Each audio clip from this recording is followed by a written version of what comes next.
Hello dear student, welcome back to my channel physics SPC. Work power energy का NEET का एक और अच्छा question. In the figure shown a particle is released from the position A. तो यहां से release कर रहा है, दैट मीन्स यहाँ पे इनिशियल वेलोसिटी 0 है। फ्रिक्शनलेस ट्रैक है ना। जो ट्रैक है आपका वो स्मूथ है, दैट मीन्स फ्रिक्शन नहीं है। और फ्रिक्शन नहीं है तो इसमें केवल एक ही फोर्स इन्वॉल्व है, ग्रेविटेशनल फोर्स, जो कि कंजर्वेटिव फोर्स है। और जब केवल कंजर्वेटिव फोर्स इन्वॉल्व होते हैं ना, तो उसमें मैकेनिकल एनर्जी कंजर्व रहती है। ये इसका कंसेप्ट है, की पॉइंट है। When the particle reaches at B, then the normal reaction on it by track is. Normal reaction पूछ रहा है। देखो सबसे पहले आपको यहां पर नॉर्मल रिएक्शन पूछ रहा है, तो देखो क्या करना होगा आपको। इस पर, इस वाले ब्लॉक पर ये ट्रैक किधर फोर्स लगाएगा, नॉर्मल रिएक्शन। तो देखो ये ब्लॉक इसको ऊपर की तरफ दबाएगा, ट्रैक को। तो ब्लॉक तो ट्रैक पर नॉर्मल रिएक्शन ऊपर लगाएगा, लेकिन क्वेश्चन ब्लॉक पर पूछ रहा है कि ट्रैक ने ब्लॉक पर कितना नॉर्मल रिएक्शन लगाया। तो जो ट्रैक है वो ब्लॉक को नीचे तरफ दबाएगा। तो normal reaction is compressive nature. एक दूसरे को दबाते हैं, तो जैसे ट्रैक दबाएगा तो नीचे तरफ तो दबाएगा ब्लॉक को, और ब्लॉक दबाएगा तो ऊपर तरफ दबाएगा ट्रैक को। सीधी सी बात है। सोचो, अगर मेरे को दबाना है, मेरे को ट्रैक को दबाना है, तो ब्लॉक किधर दबा सकता है ट्रैक को, इस पोजीशन पर, ऊपर की तरफ। और ट्रैक अगर ब्लॉक को दबाना चाहे तो किधर दबा सकता है, नीचे की तरफ। तो नॉर्मल रिएक्शन की डायरेक्शन जो होगी इस जगह पर, वो नीचे की तरफ होगी, एन। और वेट भी नीचे की तरफ होगा, एम जी, है ना, ऐसे। अब बच्चा सोचता है कि अगर ये दोनों ही नीचे की तरफ होंगे तो ये गिर पड़ेगा। तो जानते हो, अगर हम इसी के ऊपर बैठकर, इसके ऊपर बैठकर देखें तो एक सूडो फोर्स लगेगा इसके ऊपर पीछे की तरफ, जिसे सेंट्रीफ्यूगल फोर्स कहते हैं। लेकिन सेंट्रीफ्यूगल फोर्स तब लगता है जब, या सूडो फोर्स तब लगता है जब हम किसी ऑब्जेक्ट को कहां से ऑब्जर्व कर रहे होते हैं, accelerated frame, that means non inertial frame of reference से ऑब्जर्व कर रहे होते हैं। तो अगर हम इसी ब्लॉक के ऊपर बैठकर अगर इसको देखेंगे तो सेंट्रीफ्यूगल फोर्स लगेगा पीछे की तरफ, और इसी ब्लॉक पे बैठ के देखेंगे तो इसको हम रेस्ट में मान सकते हैं। एक तो कंसेप्ट ये है। एक ग्राउंड फ्रेम से भी कर सकते हैं इसको हम। अगर हम ग्राउंड फ्रेम से करें, अभी जो मैंने बताया ये नॉन इनर्शियल फ्रेम से किया था, इसी के ऊपर बैठ के किया था। लेकिन अगर आपको वो नहीं आता है, एक तो हम ये कर सकते हैं कि ऊपरी तरफ सेंट्रीफ्यूगल फोर्स लगा दें और इसको रेस्ट में मान लें, तो n plus m g is equal to m v square by r. R is the radius of the track, है ना। इतना कर सकते हैं। अगर आपको ये समझ में नहीं आता है सूडो फोर्स वाला कंसेप्ट, तो आप इसे ग्राउंड फ्रेम से करें, दैट मीन्स इनर्शियल फ्रेम से करें। तो अगर इनर्शियल फ्रेम से अगर आप कर रहे हो तो इस पर जो सेंट्रीपिटल फोर्स इसे प्रोवाइड कराएगा, इस पे इस जगह पर इसकी स्पीड भी होगी, वो लेट कर लो, this is a speed V. ऐसे इस बॉडी की स्पीड होगी, टेंजेंशियली दिखा देते स्पीड वी। तो अगर मैं ग्राउंड फ्रेम से कर रहा हूं, चलो मैं ग्राउंड फ्रेम से कर देता हूं इसको, ऐसे यहां से ऑब्जर्व कर रहा हूं, तो with respect to ground frame, with respect to ground frame अगर यहां से करें तो नेट जो फोर्स है at point B, net force at point B जो है वो आपका नेट फोर्स है, वो है एन प्लस एम जी। ये, और इसकी direction, the direction of net force, direction of net force is toward the center, toward the center and along the radius, along the radius. So that is, this force is called centripetal force. इसे आप centripetal force बोल सकते हो।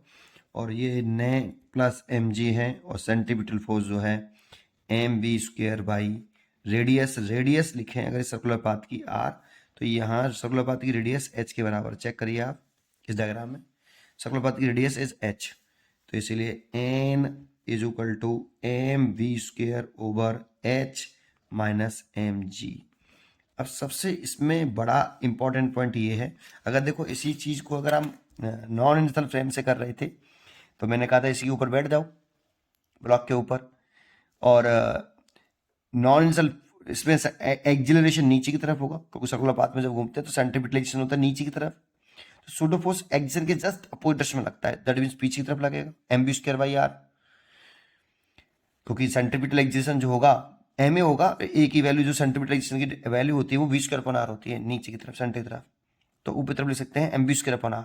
Centrifugal force बोल सकते हो, centripetal force बोल सकते हो, सॉरी सूडो फोर्स बोल सकते हो, वो ऊपर तरफ होगा। और इसी के ऊपर बैठ के देख रहे हैं तो पूरे को रेस्ट में मानना पड़ेगा, n plus m g is equal to m v square by r, balancing कर देते हैं, और n plus m g is equal to m v square by r करते तो आपका यही रिजल्ट आता।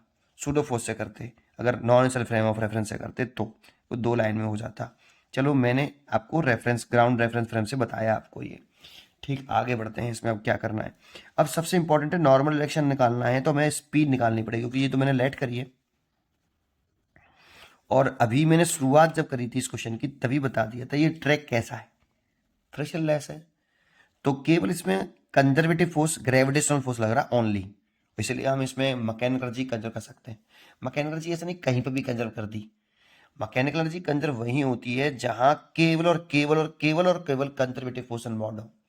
अब कंजर्वेटिव फोर्स में gravitational force, spring force, electrostatic force, ये कंजर्वेटिव फोर्स में आते हैं। फ्रिक्शन फोर्स और नॉन कंजर्वेटिव फोर्स, ये ध्यान रखने वाला पॉइंट है, ठीक। तो इसमें मैं लिख देता हूं आपको, इसमें मैंने लिख दिया कि नाउ, क्योंकि यहां पर ओनली ग्रेविटेशनल फोर्स इन्वॉल्व है, ओनली नॉन कंजर्वेटिव फोर्स इसमें 0 है, सो मैकेनिकल एनर्जी इसमें कांस्टेंट रहेगी। तो मैं इसमें लगा रहा हूं कंजर्वेशन ऑफ मैकेनिकल एनर्जी, तो ए पॉइंट पर मैकेनिकल एनर्जी और बी पॉइंट पर मैकेनिकल एनर्जी बराबर होगी। तो kinetic energy at point A plus potential energy at point A is equal to kinetic energy B plus potential energy of B. देखो एक potential energy लिखते हैं जब, तो जैसे इसको मैंने ग्रेविटेशनल रेफरेंस लेवल माना, रेफरेंस लेवल, इसको मैंने ग्रेविटेशनल रेफरेंस लेवल माना, उस जगह पे मैं पोटेंशियल एनर्जी 0 मान लेता हूँ और एच 0 मान लेता हूँ। जिस जगह को भी मैं ग्रेविटेशनल रेफरेंस लेवल मानूंगा, किसी को भी मान सकते हो ग्रेविटेशनल रेफरेंस लेवल, जिस जगह पे मानूंगा उस जगह में पोटेंशियल एनर्जी 0 मान लूंगा, कहीं पे भी मान लो। अगर ऊपर जा रहे हैं इस लेवल से एच हाइट, तो पोटेंशियल एनर्जी जो होगी वो एम जी एच होगी, और अगर नीचे जा रहे हो एक्स हाइट, तो पोटेंशियल एनर्जी माइनस का एम जी एक्स होगी।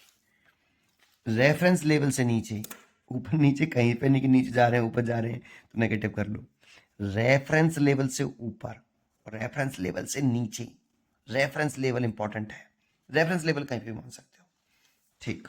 करते हैं अब देखो ए पॉइंट पर अगर हम काइनेटिक एनर्जी लिखें, तो ए पॉइंट पर काइनेटिक एनर्जी 0, तो काइनेटिक एनर्जी 0 हो जाएगी, तो 0 पुट कर सकते हैं, प्लस पोटेंशियल एनर्जी लिखे हैं तो मैंने इसको ग्रेविटेशनल रेफरेंस लेवल मान लिया है, ग्रेविटेशनल रेफरेंस लेवल, और इस जगह पे मैं पोटेंशियल एनर्जी 0 मान रहा हूँ और एच भी 0 मान रहा हूँ। कहीं भी मान सकते हो आप, यहाँ पे मान सकते हो, यहाँ पे मान सकते हो, किसी भी पॉइंट पे मान सकते हो, लेकिन ऐसा मानना चाहिए जहाँ से हमें ऊपर नीचे जिन पॉइंटों पर पोटेंशियल एनर्जी लिखनी है उनकी डिस्टेंसेस मालूम हो, है ना। चलिए सुविधा के अनुसार, तो ए पॉइंट पर अगर हमने रेफरेंस लेवल इसको माना, तो ए पॉइंट पर कितनी हाइट पर है, ऊपर है देखो रेफरेंस लेवल से एच 3h हाइट पर, तो पोटेंशियल एनर्जी कितनी होगी m g into 3h is equal to kinetic energy at point B, तो बी पॉइंट पर काइनेटिक एनर्जी लिखे हैं तो स्पीड लेट कर रखी है हमने half m v square plus potential energy लिखे हैं, तो देखो इस वाले पॉइंट से ये हाइट जो है वो 2h होगी, ये 2h हाइट होगी इस रेफरेंस लेवल से, तो 2h क्यों होगी क्योंकि इसकी रेडियस h है, तो ऊपर h और नीचे h, 2h हो गया, तो कितनी हो जाएगी potential G M G 2h। अब सॉल्व कर लो, तो देखो इसको इधर लेके आओगे तो 3mgh में से 2mgh घटाएंगे और हाफ एम बी स्क्वेयर, तो ये तो mgh बराबर हाफ एम वी स्क्वेयर, और यहाँ से आप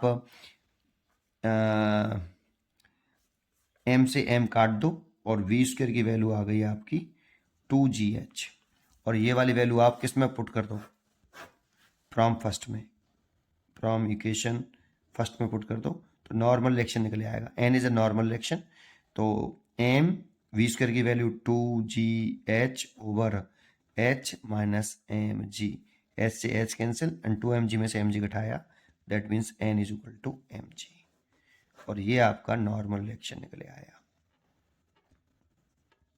eight point B, at point B. यही इसका आंसर हो गया, n is equal to mg। Choice देखते हैं, n is equal to, choice हो गई आपकी ए, है ना। आपको ये क्वेश्चन कैसा लगा जरूर बताएं कमेंट करके, और पढ़ते रहें। थैंक यू, खुश रहें और पढ़ते रहें।